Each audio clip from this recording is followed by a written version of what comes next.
आया? राफे नहीं आया आज?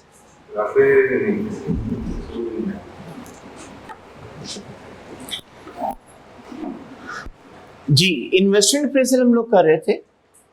कल आप लोगों को मैंने दो कॉन्सेप्ट डिस्कस किए थे कि अगर कभी इन्वेस्टमेंट अप्रेजल के अंदर इन्फ्लेशन आ जाए उसको कैसे इनकॉर्पोरेट किया जाता है, और दूसरा आपने बताया था वर्किंग कैपिटल आ जाए तो उसको कैसे आप कंसीडर किया करेंगे।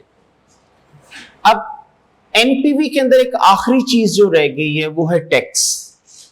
देखिए, जब आप प्रॉफिटेबल काम करोगे तो फिर गवर्नमेंट भी तो आ जाएगी टैक्स निकालो। तो इसका मतलब जब हम इन्वेस्टमेंट अप्रेजल कर रहे होंगे तो उसे टैक्स का इंपैक्ट भी लेना पड़ेगा कि यार टैक्स के बाद हमें क्या बचना है। अब टैक्स पे इनफ्लो होता है, आउटफ्लो। आउटफ्लो पे करेंगे, आउटफ्लो। हाँ, अगर किसी साल लॉस निकल आया फिर इनफ्लो रिफंड हो जाएगा, ठीक है। अच्छा, अब जो एक दो चीजें इसके अंदर हैं, सबसे पहले तो मुझे बताएं प्रॉफिट के ऊपर टैक्स लगता है कि कैश फ्लो के ऊपर? प्रॉफिट के ऊपर लगता है। हम लोग जो बना रहे थे हम कैश फ्लोज बना रहे थे। अब एक तरीका ये आपको मैं कहूं कि 5 साल है, 10 साल, जितने भी साल हैं उनका अलग से प्रॉफिट एंड लॉस बनाओ, उन सब सालों के नेट प्रॉफिट्स निकालो, उन पे टैक्स लगा लो। जब टैक्स निकल आए फिर उसको आउटफ्लो में लिख दो। लेकिन यहां पे प्रॉब्लम क्या आती? डुप्लीकेशन हो जाती। सेल रेवेन्यू भी है, सेल इनफ्लो भी है, मटेरियल लेबर ओवरहेड्स एक्सपेंसेस भी हैं, आउटफ्लोज भी हैं। डेप्रिसिएशन एक्सपेंस है बट आउटफ्लो नहीं है। मशीनरी एक्सपेंस नहीं है बट आउटफ्लो है। अब अगर तो 1 या 2 साल होते हैं ना तो मैं कहता यार प्रॉफिट एंड लॉस अलग बना लेना, कैश फ्लो अलग बना लेना, काम चला लेना। अब अगर 8-8 साल, 5-5 साल, 10-10 साल के प्रोजेक्ट आ जाएं तो बड़ा लंबा काम हो जाता है कि पहले 10 साल के मैं प्रॉफिट एंड लॉस बनाऊं, नेट प्रॉफिट निकाल के उस पर टैक्स लगाऊं, फिर 10 साल के दोबारा कैश फ्लो बनाऊं, वही चीजें दोबारा उधर कॉपी करूं। तो फिर उसके लिए हम कहते हैं खास तरीके से अगर आप इसकी प्रेजेंटेशन कर लो तो वन गो के अंदर क्वेश्चन हो सकता है, लेकिन उसमें आपको करना केयरफुली पड़ेगा, उसमें गलती के चांसेस काफी हो जाते हैं, ठीक है। लेकिन अब मसला यह है कि हमारे पास टाइम होता है शॉर्ट, तो इसलिए मजबूरन मैं आपको वो शॉर्टकट वाले कराऊंगा कि वन गो के अंदर क्वेश्चन करें। बस कुछ चीजों का ख्याल रखना पड़ेगा आपको। तो एक तो ये चीज हमने इसमें डिस्कस करनी। दूसरा मसला आ जाता है कि टैक्स का कैश फ्लो कब लिखना है। देखिए, अगर आपको मैं ये कहूं जिस साल का टैक्स है उसी साल पे कर देना, तो ईयर 1 का टैक्स कब पे होगा? 1 में, और 2 का 2 में। अगर आपको मैं कहूं जिस साल टैक्स लगे अगले साल पैसे जमा कराना, फिर 1 का 2 में चला जाएगा और 2 का 3 में।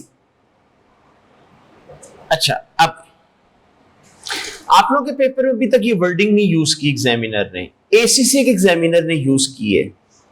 वो कहते हैं टैक्स में क्वार्टरली पे करूंगा 7वें, 10वें, 13वें और 16वें महीने में, ठीक है। टैक्स में क्वार्टरली पे करूंगा 7वें, 10वें, 13वें और 16वें महीने में। इसके कैश फ्लो कैसे बनेंगे?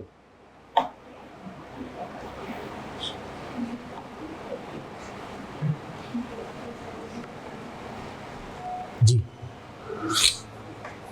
सर, 10वां जो है वो हम लोग 1 में लिख देंगे और जो 13वां और 16वां हम लोग लिख देंगे। हाँ, अब देखिए 7वां और 10वां तो उसी साल में ही आ रहा है ना, 12 महीने का साल होता है, तो 7वां 10वां महीने उसी साल। 13वां और 16वां ये अगला साल बन जाता है। आसान लफ्जों में आधा टैक्स उस साल, आधा अगले साल देता हूं, ठीक है। लेकिन वो इस तरह सीधा कहता नहीं है, वो कह देता मैं क्वार्टरली टैक्स दूंगा 7वें, 10वें, 13वें और 16वें महीने में, ठीक है। तो 7वां और 10वां सेम ईयर में आ गया, मतलब जिस साल का टैक्स उस साल आधा पे हो गया। 13वां और 16वां अगला साल बन जाता है, तो आधा अगले साल पे हो गया, ठीक है। तो ये वर्डिंग आपके पेपर में भी यूज हो सकती है। अच्छा, एसीसी के एग्जामिनर ने क्लियरली अनाउंस किया हुआ है कि जिस क्वेश्चन में मैं साइलेंट हूंगा स्टूडेंट अज्यूम करेगा टैक्स अगले साल पे होता है। यानी उनके जिस क्वेश्चन में एग्जामिनर टैक्स की पेमेंट के बारे में नहीं बताता, उसने कहा तमाम स्टूडेंट पूरी दुनिया के ये ज्यूम करेंगे कि अगले साल टैक्स पे होता है। आपके एग्जामिनर ने ऐसे कुछ नहीं कहा हुआ।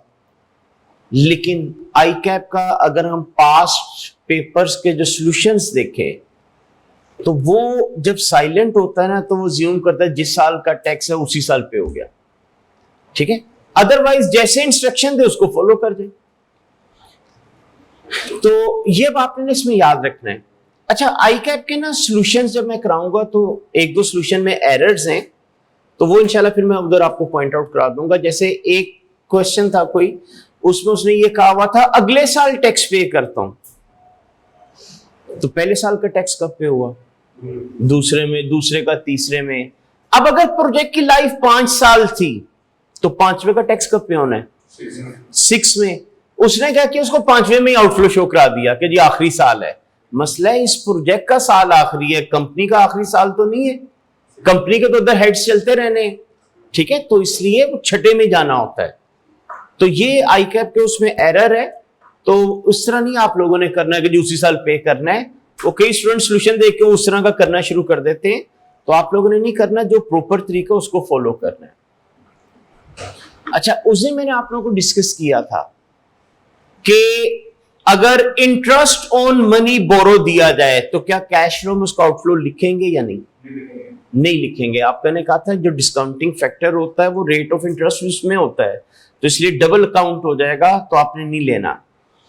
अच्छा, आपके पेपर में पहली दफा जब सीएमए के अंदर इन्वेस्टमेंट अप्रेजल डाला था, एक्चुअली पहले सीएमए में था, वहां से निकाल के इन्होंने फिर इधर डाला आपके, तो सीएमए के अंदर जब डाला तो उस अटेम्प्ट के भी सॉल्यूशन में आपके आई कैप का एरर था।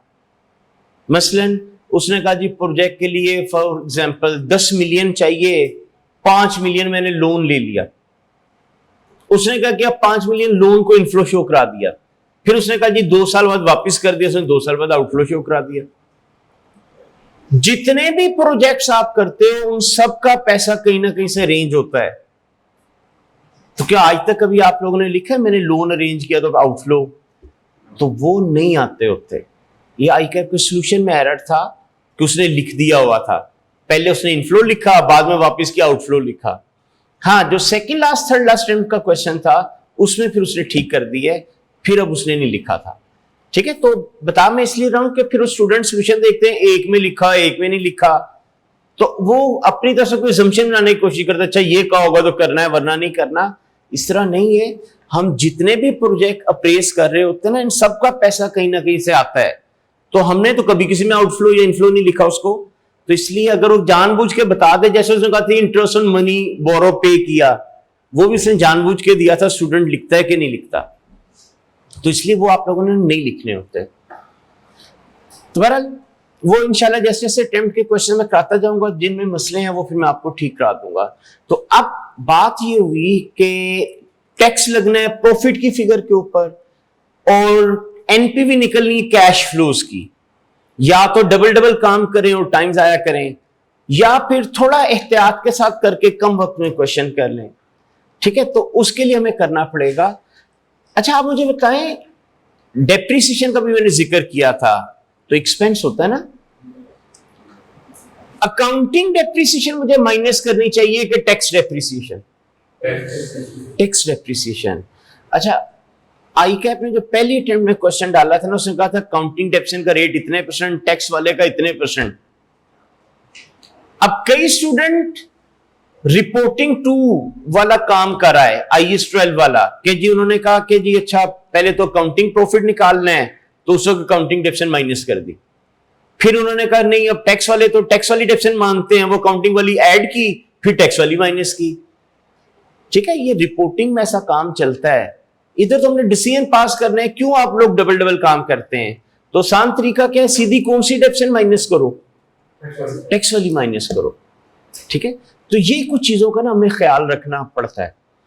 अच्छा, अब आई कैप ने भी वैसे आपकी बुक में एक फॉर्मेट दिया है कि इस तरह कर लो, एक दफा में क्वेश्चन हो सकता है, लेकिन वो टैक्स बार बार लगवाता है। अब मैं बार बार टैक्स कैलकुलेट करने बैठ जाऊं, उससे बेहतर नहीं है कि दफा प्रॉफिट निकाल लूं। तो इसलिए आप लोग को अब जो मैं फॉर्मेट लिखवाने लगा हूं, आप लोग ना इस तरह फॉलो किया कीजिएगा तो एक ही दफा में क्वेश्चन हो जाएगा, टैक्स भी एक ही दफा कैलकुलेट करना पड़ेगा।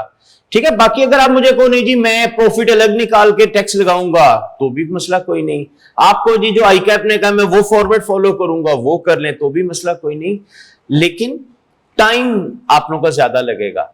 इसमें ये हो जाता है टाइम कम लगता है जो मैं आपको बताने जा रहा हूं। ठीक है, तो टैक्स रेट चेंज नहीं हो सकता होगा, टैक्स का टैक्स रेट चेंज नहीं हो सकता, ये टैक्स रेट चेंज हो सकता है, वो अगर जो बताएगा उस हिसाब से उस साल का टैक्स लगा दीजिएगा। चेंज आएगी प्रेजेंटेशन। हाँ देखिए, प्रॉफिट के ऊपर आपने टैक्स रेट लगाना है ना, तो वो टैक्स रेट पहले साल 40 था 40 लगा दो, अगले साल उसने कहा 30 हो गया 30 लगा दीजिएगा।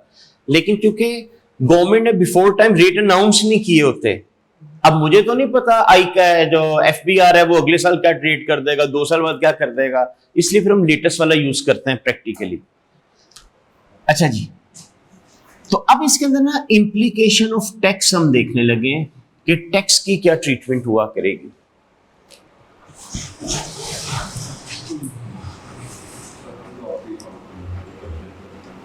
अच्छा, तो सबसे पहले फिर आप लोगों ने काम क्या करना है वर्किंग के अंदर, कैलकुलेट टैक्स डेप्रिसिएशन।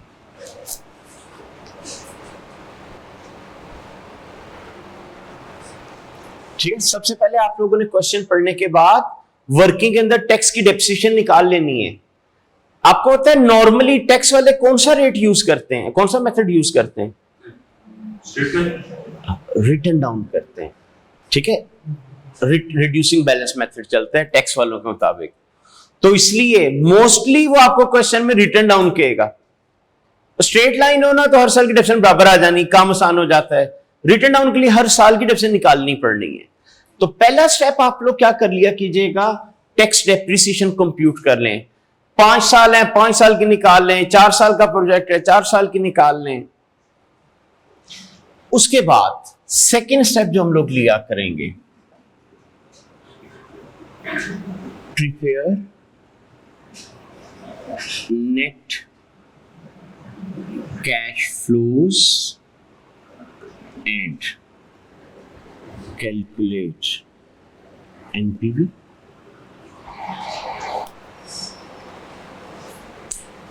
ठीक है, कि आप नेट कैश फ्लो बनाने के बाद एनपीवी कंप्यूट कर लो।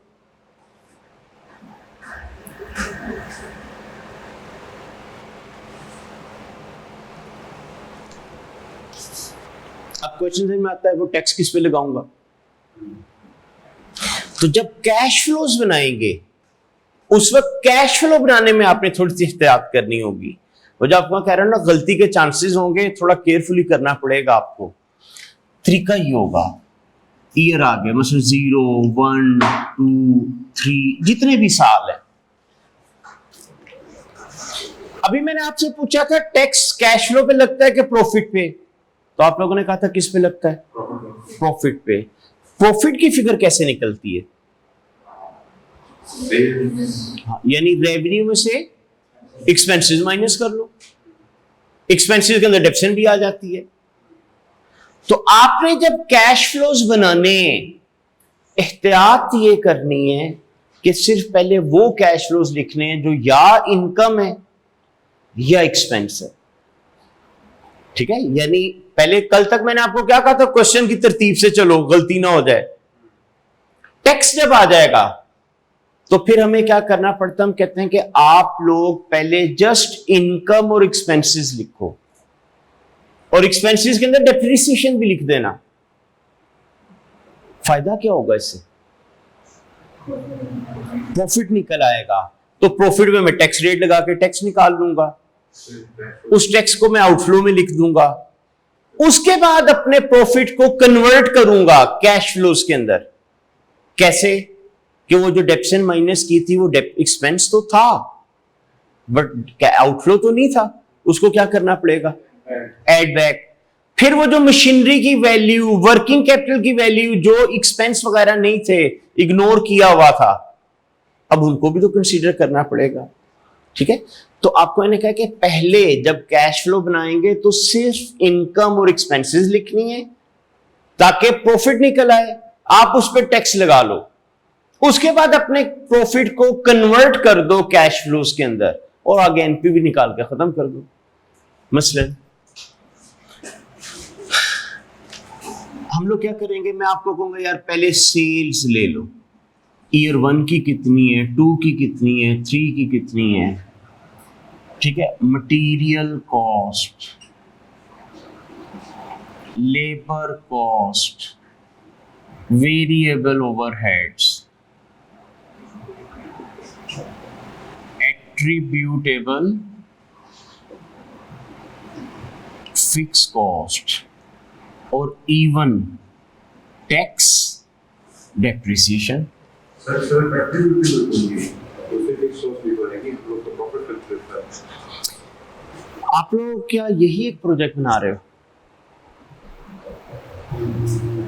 नहीं, कोई और भी चल रहा होगा तो फिक्स कॉस्ट और एक्सपेंस शो हो चुकी होगी।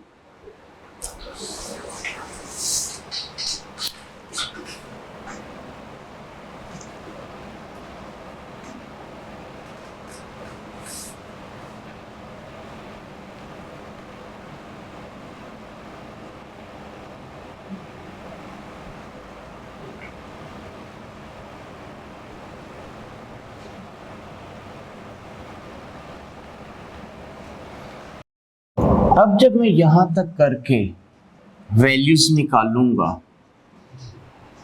ये क्या आ जाएगा?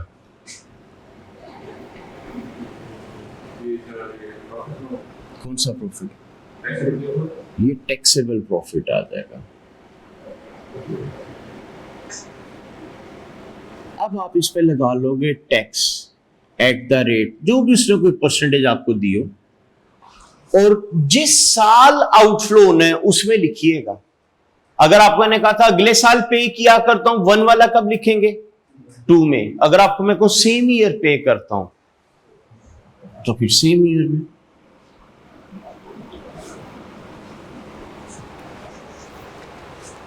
टैक्स की फिगर निकल आई, आउटफ्लो शो हो गया। मेरा मकसद ये फिगर निकालना था। अब जब वो मेरा मकसद पूरा हो गया, अब मैं आपको कहूंगा यार अब इनको कैश फ्लो में कन्वर्ट कर लो। देखिए, सेल रेवेन्यू भी था, सेल इनफ्लो भी था, मटेरियल लेबर ओवरहेड एक्सपेंस भी था, आउटफ्लो भी था। क्या चीज इसमें एक एक्स्ट्रा आ गई है? डेप्रिसिएशन, जो कि एक्सपेंस तो था बट आउटफ्लो नहीं था। क्या करेंगे? तो रिवर्सल ऑफ टैक्स डेप्रिसिएशन। और अब वो वाले कैश फ्लोज लिख लो जो इनकम एक्सपेंस तो नहीं थे बट उन पे आपका आउटफ्लो हुआ था, जैसे मशीनरी, जैसे वर्किंग कैपिटल। अब मशीनरी 0 में आउटफ्लो, आखिरी साल इनफ्लो। वर्किंग कैपिटल 0 में आउटफ्लो, माइट भी आखिरी साल इनफ्लो।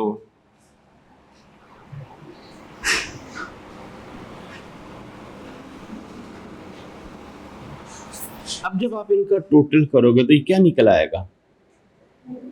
Net cash flows.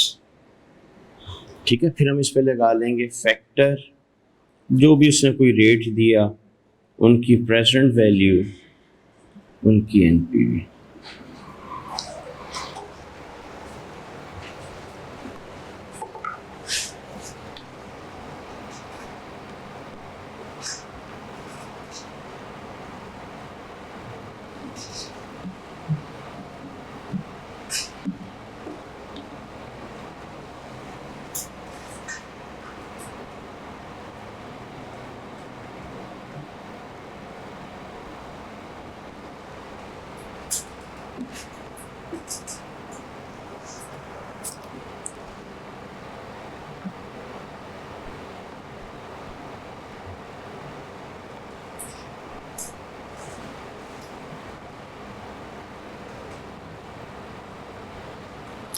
ठीक है, तो आप लोगों को मैंने गाइड ये किया कि जब आप कैश फ्लोज बनाओगे तो सिर्फ वो कैश फ्लोज लिखिएगा जो या इनकम है या एक्सपेंसेस हैं।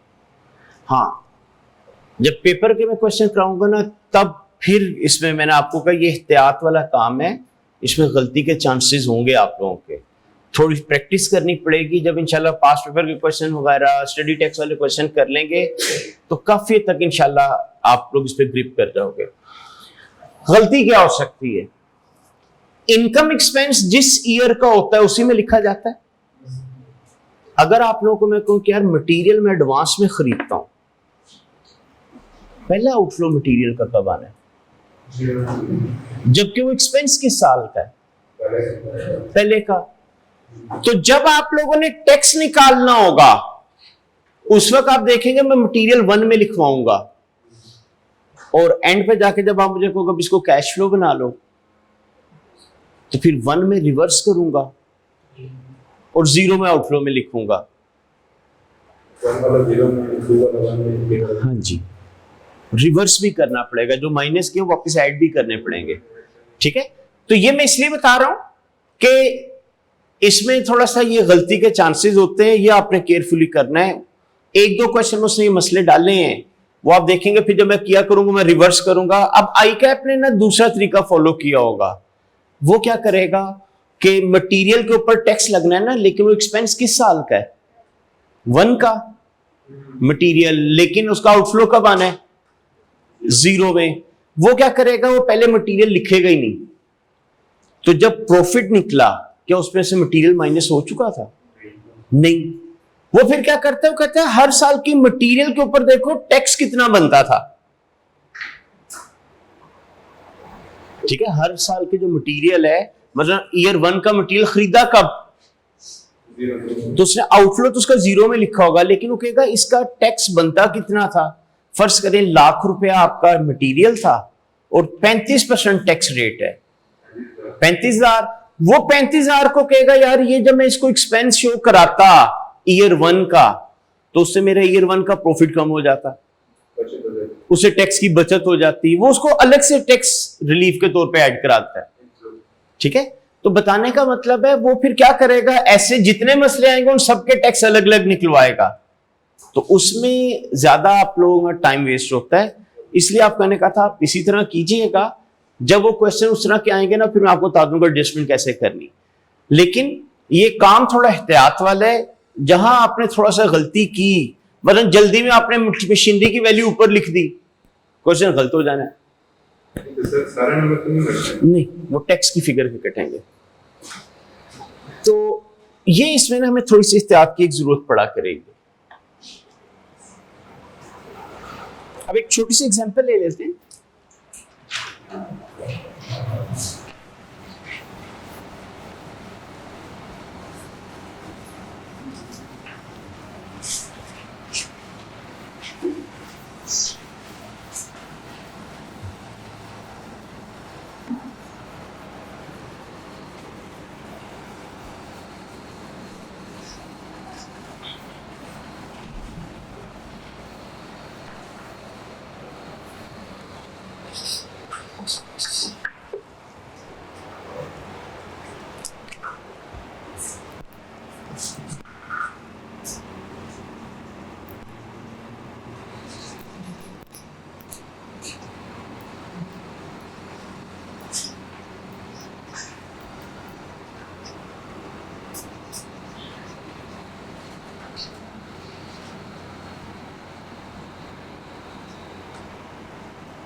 जी कॉस्ट ऑफ मशीन है 50,000, यूजफुल लाइफ है 4 साल, अकाउंटिंग डेप्रिसिएशन है 20% using written down value method, tax depreciation आप करने का 25% यूजिंग स्ट्रेट लाइन मेथड, और रेजिडुअल वैल्यू आप करने का 10,000। Annual cost savings due to use of the machine 80,000। ठीक है, मैंने थोड़ा टाइम सेव करने के लिए मैंने सेविंग ही बता दी, वरना क्या होना था मैं सेल्स बताता चीजों की, मटेरियल, लेबर, ओवरहेड, तो मैंने थोड़ी शॉर्ट करने के लिए एनुअल सेविंग बता दी। उसके बाद आपको ने कहा कि tax at the rate 30% payable in same year, cost of capital आपका ने कहा 10% है, एनपीवी निकालने को कहा जा रहा है। सबसे पहला स्टेप आपका ने कहा था क्या लिया करो, टैक्स रेट से निकालने, तो जरा कैलकुलेट करें।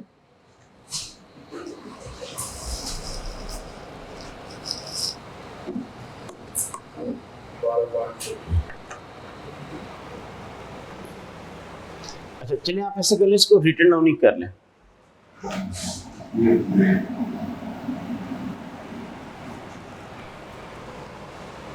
ठीक है, इसको भी रिटर्न डाउन ही कर लें।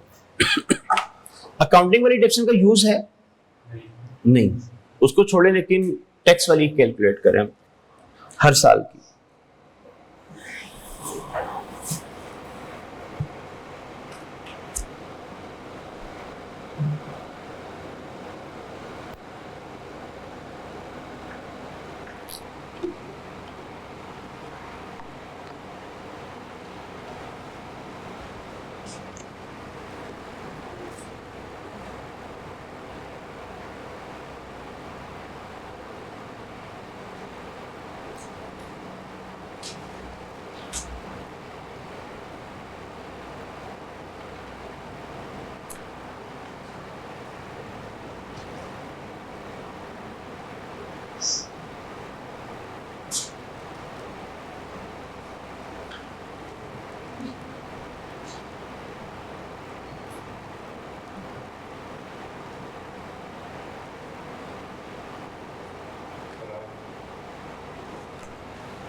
जी कॉस्ट कितनी है एसेट की?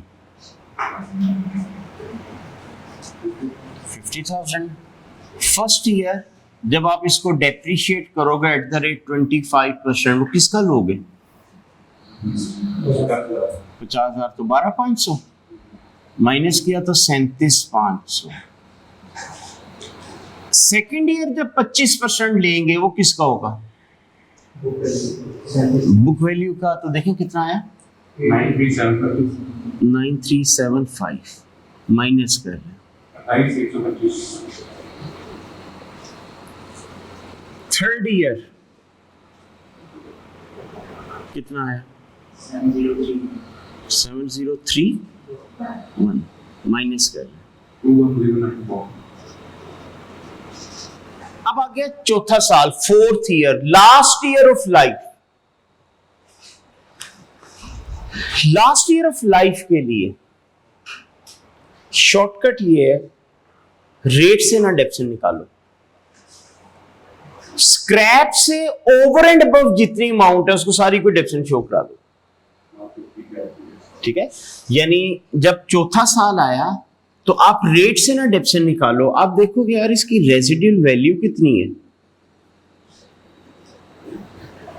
अब वो कितना थी? 10,000 माइनस किया तो बाकी क्या बचा? इसको शो करा लो डेप्रिसिएशन ऑफ फोर्थ ईयर। ये शॉर्टकट मैंने लगाया है। कैसे? फर्ज करें आप कहते हैं नहीं जी मैं तो रेट से डेप्शन निकालूंगा,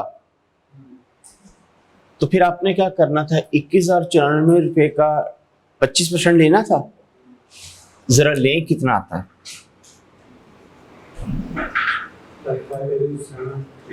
5273। बाकी क्या बचा?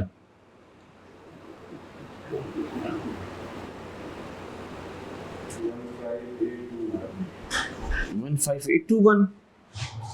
अब 15821 वाला एसेट बिका कितने में? 10,000 में। गेन हुआ लॉस कितना? ये आपका आ गया लॉस, ये आपकी थी डेप्रिसिएशन। मैंने लगाया था शॉर्टकट, आप जरा इन दोनों का टोटल करके देखो क्या बनता है।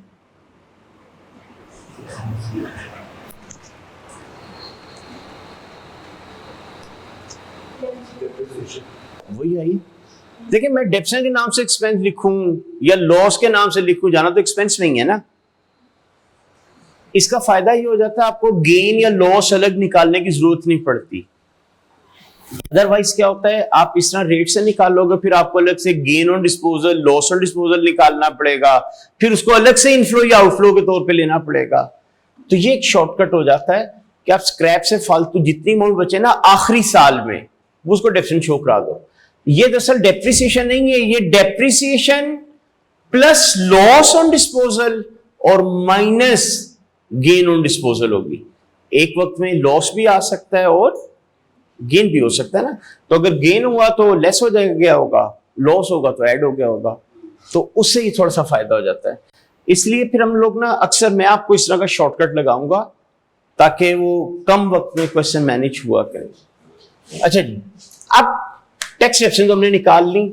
उसके बाद आपको मैंने कहा था कि कैश फ्लोज बनाइएगा। अब जब हम इसके कैश फ्लोज बनाएंगे तो ईयर 0, 1, 2, 3 and 4, 5 year life।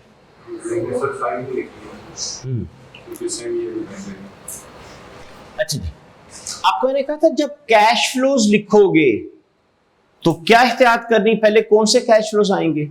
जो इनकम या एक्सपेंस हैं। तो क्या मशीनरी की कॉस्ट लिखूं? नहीं। ठीक है, अगर उसने डेप्रिसिएशन का जिक्र किया तो डेप्रिसिएशन तो आ जाएगी। टैक्स डेप्रिसिएशन ईयर 1 की कितना निकाली आपने? 12,500। ठीक है, हालांकि ये नॉन कैश आइटम है लेकिन प्रॉफिट निकालने के लिए इधर लिख रहे हैं। अगली कितना आ गई? देन और लास्ट 11,094। अच्छा, उसका उसने कहा था कि रेजिडुअल वैल्यू, क्या इसको भी लिखूं? नहीं, इसको छोड़ दें। एनुअल कॉस्ट सेविंग्स,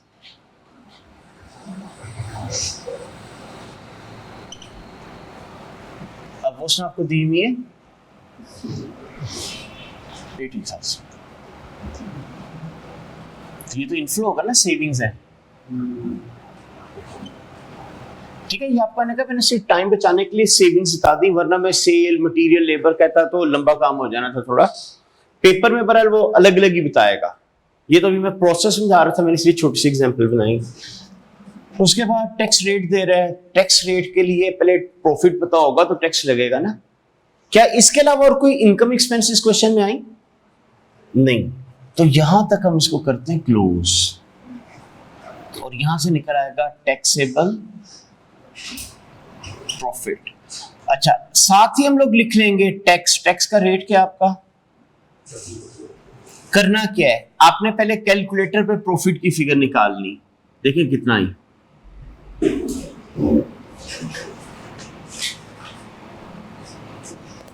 67,500, और फौरन ही इसका 30% लगा लेना है। बार बार नहीं कैलकुलेशन करते रहना।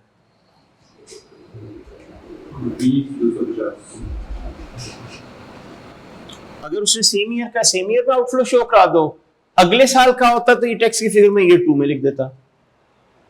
ठीक है, समझ आ रही है? तो ये मैंने रेट इसलिए फौरन लगाया, वरना फिर आप 67,500 दोबारा कैलकुलेटर पे लिखते, टाइम वेस्ट होता। अगले का देखें, 70625, इसका 30% ले लें,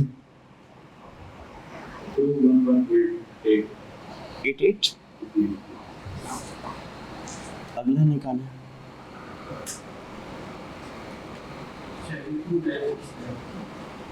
9।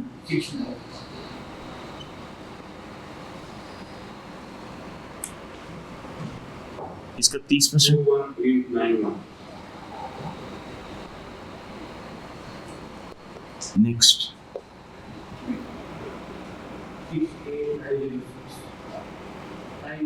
9 इसका 20672. 672।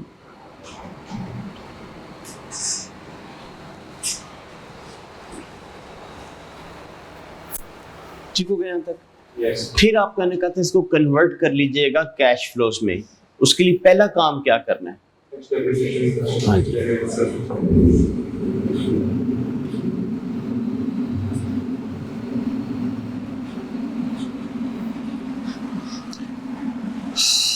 अब इसमें वापस ऐड हो जाएगी 12,500, 9,375, 7,031, 11,109। फिर अब वो लिखें जो कैश फ्लोज हमने ड्रॉप किए हुए थे। मशीन जीरो में आउटफ्लो कितने का था? 50,000। और आखिरी साल इनफ्लो कितने का था? 10,000। ठीक है, और तो कोई कैश फ्लो नहीं था। और बाकी अब काम सारा वही हो जाएगा कि पहले आप यहां से नेट कैश फ्लोज निकाल लीजिएगा और फिर फैक्टर ले लीजिएगा और फिर प्रेजेंट वैल्यू और एंड पे नेट प्रेजेंट।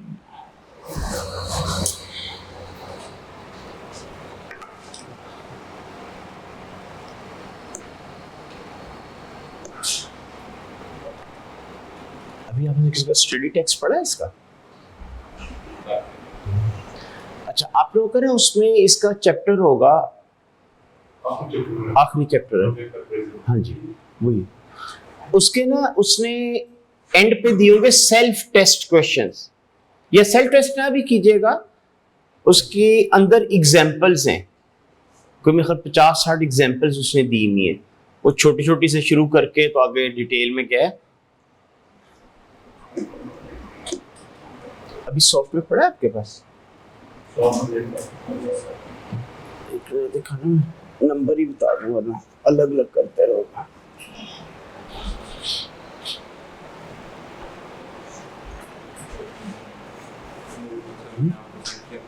अच्छा अच्छा, नहीं मुझे सेंड किया था, फिर तो मेरे पास होगा।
नियर मिल गया वो।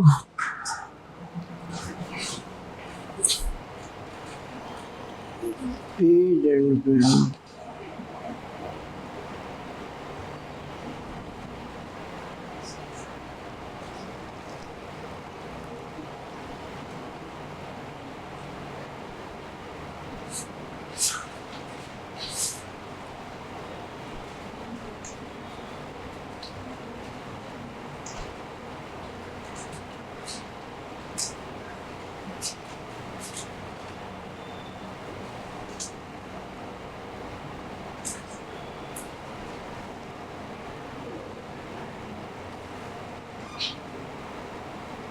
अच्छा, आप लोग ना इसका क्वेश्चन है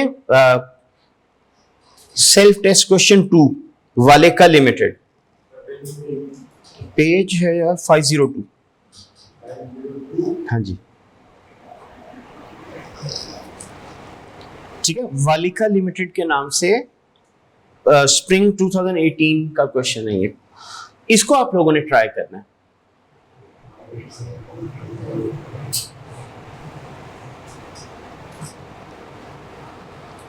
तो नेक्स्ट क्लास में इंशाल्लाह मैं आपको ना इस तरह के डिटेल वाले क्वेश्चन अब शुरू करा दूंगा, जिसमें टैक्स, वर्किंग कैपिटल, ये सब चीजें आना शुरू हो जाएंगी। ठीक है, अभी हमारा ना इसमें IRR रहता है डिस्कस होने वाला। ये अपडेटेड आ गई हुई है इसकी। हाँ जी, ये स्टडी टैक्स जो है